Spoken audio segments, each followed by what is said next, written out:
Cera Grey presenta Franco Franchi e Ciccio Ingrassia in Evaristo e Casimiro. Casimiro!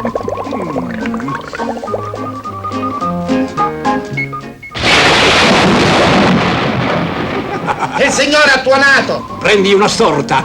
Ma il signore è suonato! Ho già un occhio pollino! Ci manca pure la storta! Casimiro, la provetta col becco storto, Sì, quella sì. col salnitro. Subito! Persa! Finalmente ci sono riuscito! Dall'acqua riesco a fabbricare gioielli! Cosa? Ho scoperto un cristallizzatore che sfrutta i gas sprigionati da un magma. Magma mia! Tra qualche istante vedrai questa semplice acqua trasformarsi in un minerale. E sai cosa otterrò? L'acqua minerale! No! Brillanti puri! Ma com'è possibile? No, scusi! Lo vedrai tra qualche istante al cantar del cucù. Il cucù. E questo sarebbe il cucù! Brillanti! Oh, che belli! Splendidi! Meravigliosi!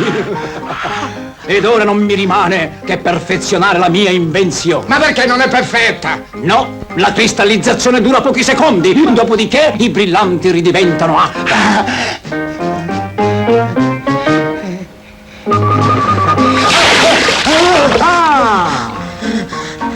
Non è onesto fare questo ad Evaristo. Calogero! No! Calogero no! Calogero no! Fermati, Calogero, ti prego! Fermati!